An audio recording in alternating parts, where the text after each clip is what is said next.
Pernahkah kamu merasa hancur hanya karena satu kalimat dari orang lain?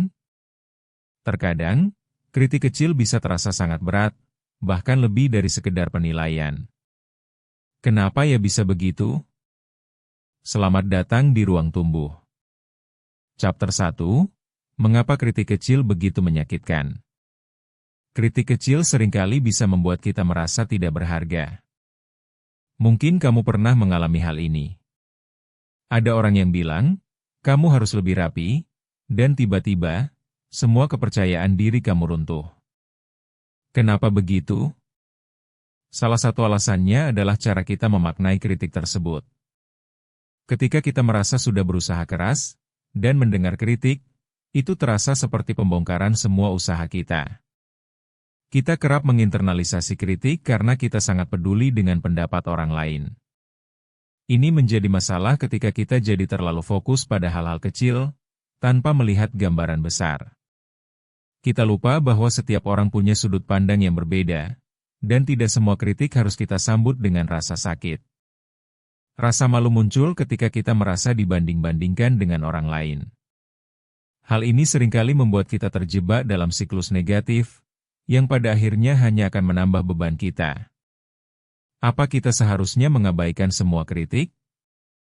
Tentu tidak, tetapi mungkin saatnya kita belajar untuk memilah dan mencerna kritik dengan cara yang lebih konstruktif. Chapter 2, Pengaruh lingkungan terhadap persepsi kita. Lingkungan sekitar kita, termasuk keluarga, teman, dan bahkan rekan kerja, memiliki pengaruh yang besar. Jika kita tumbuh di lingkungan di mana kritik seringkali diucapkan tanpa empati, kita jadi cenderung lebih peka. Ini bisa membuat kita merasa tertekan ketika menerima penilaian, meskipun sebenarnya itu tidak berdasar. Kita harus menyadari bahwa kritik seringkali mencerminkan pandangan orang lain, bukan kebenaran tentang diri kita. Misalnya, jika teman kita melihat sesuatu dari sisi negatif, mereka mungkin akan menyampaikan kritik yang menyakitkan tanpa kita sadari. Ini mengajarkan kita untuk membangun batasan. Mengapa kita harus membiarkan pendapat orang lain mempengaruhi cara kita melihat diri sendiri? Kuncinya adalah membangun kepercayaan diri yang kuat dari dalam diri kita sendiri, sehingga kita tidak mudah terpengaruh oleh kata-kata orang lain. Chapter 3, Cara menghadapi kritikan dengan positif. Menghadapi kritik tidak harus membuat kita merasa tertekan. Pertama, coba ambil napas dalam-dalam dan pikirkan sebelum bereaksi. Tanyakan pada diri sendiri, apakah kritik ini benar-benar relevan dengan saya? Jika ya, gunakan kesempatan itu untuk belajar. Kedua, pisahkan emosi dari fakta. Hanya karena seseorang memberi kritik, bukan berarti kita harus merasa inferior atau tidak berharga. Ketiga, cari dukungan bagi diri sendiri. Diskusikan dengan teman atau keluarga yang benar-benar memahami dan mendukung melawan kritik yang tidak membangun. Dengan cara ini, kita bisa membangun ketahanan mental menghadapi kritik yang datang. Apa yang kita pelajari dari pengalaman ini menjadi lebih berharga daripada kritik yang kita terima. Chapter 4, Menggunakan kritik untuk bertumbuh. Bagaimana jika kita bisa mengubah cara kita melihat kritik? Alih-alih sebagai ancaman, anggaplah kritik sebagai pencerahan. Banyak orang sukses yang mengatakan bahwa mereka menyambut kritik sebagai bagian dari proses belajar. Ketika kita bisa melihat kritik dari sisi positif, hal ini dapat menjadi alat untuk pertumbuhan.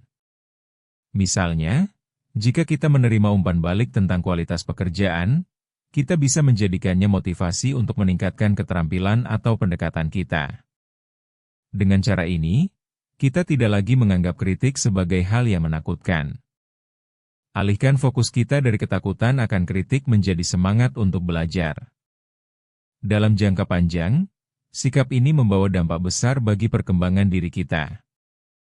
Chapter 5, Menjaga kesehatan mental saat dihujani kritik.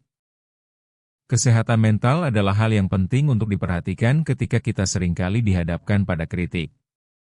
Apabila kita merasa tertekan, penting untuk memberi diri kita ruang untuk berproses. Cobalah untuk menetapkan batasan ketika menerima kritik. Jika kritik tersebut menjadikan kita merasa lemah, mungkin ada baiknya mencari dukungan dari seorang profesional atau melakukan aktivitas yang menyenangkan. Ingat, menghargai diri sendiri adalah langkah pertama untuk menjaga kesehatan mental. Ketika kita mencintai diri kita sendiri, kita akan lebih tahan terhadap upaya orang lain untuk menjatuhkan. Jangan bingung jika ada saatnya kita merasa down, itu hal yang wajar. Yang penting adalah bagaimana kita bangkit kembali dan mendengarkan suara positif dalam diri kita. Jangan lupa untuk subscribe ke Ruang Tumbuh agar kita bisa terus belajar bersama. Bertumbuh itu proses, bukan lomba.